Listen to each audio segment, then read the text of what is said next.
Well, hello there, minders.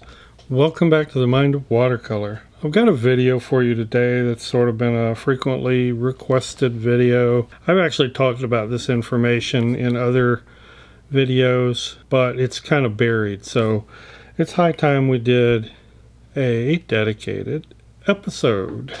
Now, there's sort of a wives' tale going around out there, partially true, that you never use black when you paint. And that's not just watercolor. That's talked about in oil painting. That's an oversimplification.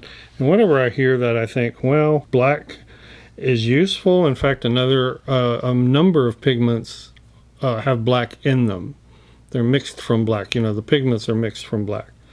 A lot of Payne's gray have black in them. I think where it comes from is that beginners, a lot of times when they're mixing colors, they tend to think, oh, I have a color and it needs to be darker than it is. I have an orange and I want a dark orange, so I'm going to mix it with black. Now, believe it or not, sometimes this actually works. And my theory for black is that it's actually best as a mixer. The problem I have with black is, and by the way, when it comes to mixing, it just depends on the color, because it can sometimes turn yellow, green. Yeah, so using black as a mixer is not such a terrible idea. This is lamp black that I'm using, which I think is just made of carbon. I'm not sure. It's okay for tinting certain colors to an extent. The big warning, I think, comes when you use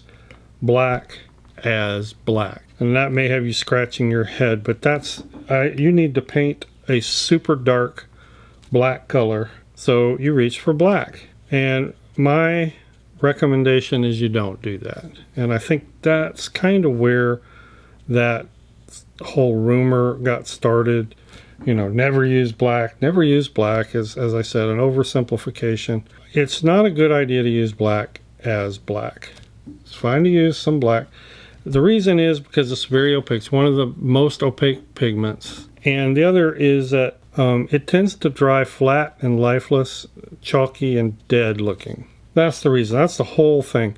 If you can accomplish painting with black and not have those things or have the results you're looking for, use black. I mean, it's not a big deal. But black is not necessarily the taboo that everybody says it is. I don't use it. I don't put it on my palette just because I don't use it enough to warrant it taking up a well. There are other colors I would rather have. So there's that. I tend to think it works best in light tints of gray if you're going to use it. So anyway, that's talking about black. Now, what I want to do today is give you some mixing ideas for black that don't include black, that are much more transparent and have more flexibility.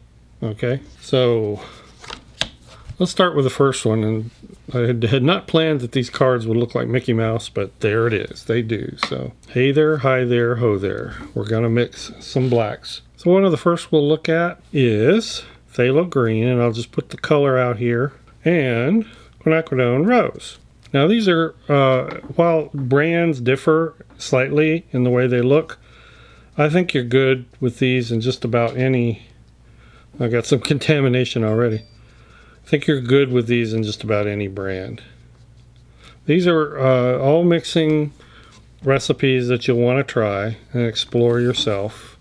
Now, one of the advantages to doing this is that you can bend these mixtures to have a color cast to them. And they can be dark to the point of being black, but they can also be tinted out and have a lot of character to them. In other words, a black or a dark does not have to be just neutral black. I mean, why? Why not have it, have some color character to it? And I always like mixtures like that because you can bend them. If you're painting along and you want something really dark, you can tint them out. A lot of times they will make for very nice neutrals or near neutrals. Add a little bit more of this other color, just so you can see what I'm talking about. And you have a super dark that is really got some character to it. And that's what we're going to be looking at with all of these. okay? This is actually one of my favorites. That's why I started with it first. Now I'm going to go from this to a very simple one, and this is just neutral tint. And I am going to recommend a brand here because I know that it uses transparent pigments, and that is M-Grams Neutral Tint, which I like because it has a slight violet cast. So M-Grams Neutral Tint is really lovely. Basically that and any really deep color. And by deep, you know, I'm talking about when you look at the palette, they're like the darkest, deepest colors on there. Now I'm staying, for the purposes of this demonstration, I'm staying away from Payne's Gray.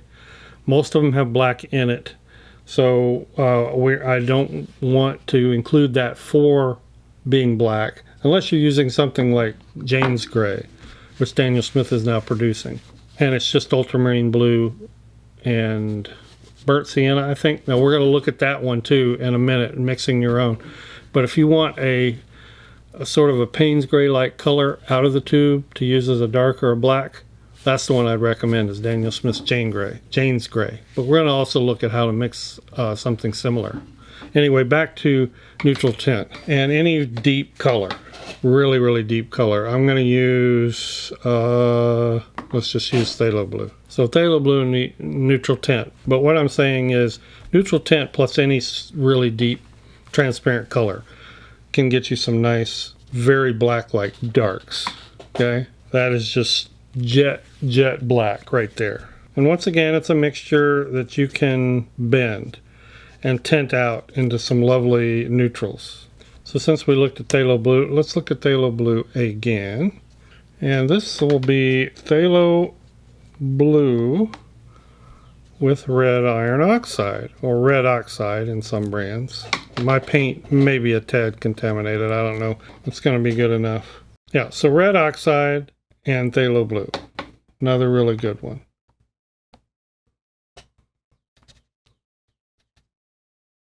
Most of these are complements or near complements. You got to get in there with some water and really loosen up some paint for this to work. You want your paint inky by the time it's done activating, I mean.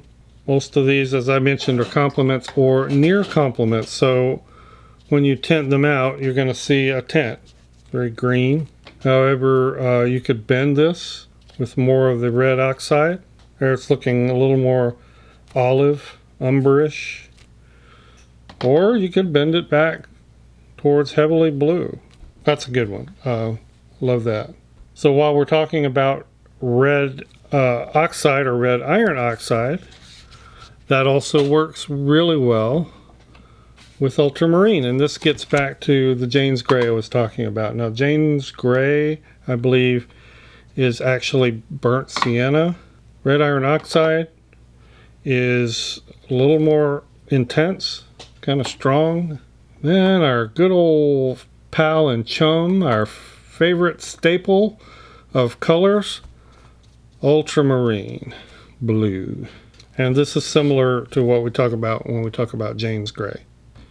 You can buy the Jane's Gray in the Daniel Smith tube, or you can mix it, which, again, I think is a huge advantage when you're painting. So let's do it. Get that heavy inky mixture of both. You'll see kind of why it's called Jane's Gray, because when you get a good dark mix, it kind of looks like Payne's Gray.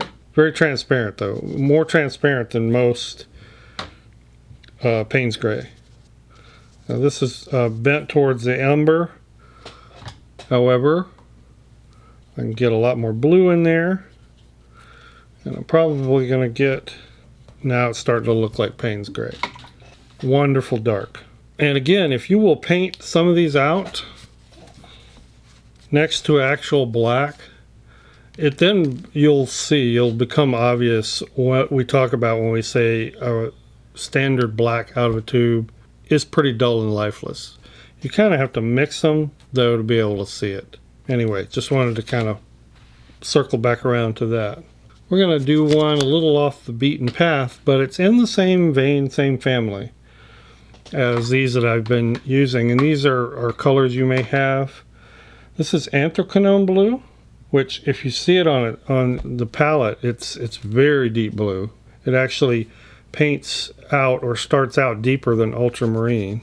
And another very similar cousin in terms of visuals to red oxide, and that's Quinacridone Rust. Quinacridone Rust, though, is very intense. This is a great black, and you're going to see in just a minute here. Just a really vivid orange rust red and a nice deep blue. Super dark black. I love it. This fits in that same category as like a Jane's gray. How great is it, by the way, to have a gray named after you? Jane Bladell, man, I'll tell you what, she is a color guru of the first order. If you've ever been on her blog, well, you just have to visit it. She has swatched and cataloged just about every color out there, watercolor, pigment.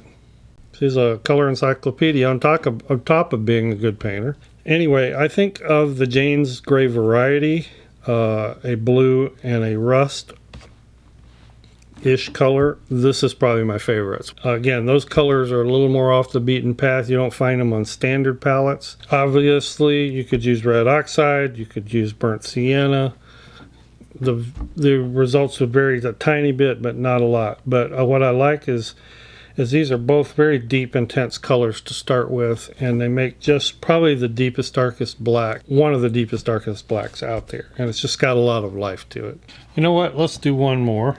Since I've been doing a lot of blue-orange kind of combinations, let's go back and do a green. We did the green Quin Rose combination. Let's try Phthalo Green again. Phthalo Green is just, Phthalo Blue and Phthalo Green are just great bases to start with for darks because they are so deep and intense. And for the red, let's go with Perylene Maroon this time. Nice dark, but just a little bit different characteristics. Let's see what they look like tinted out.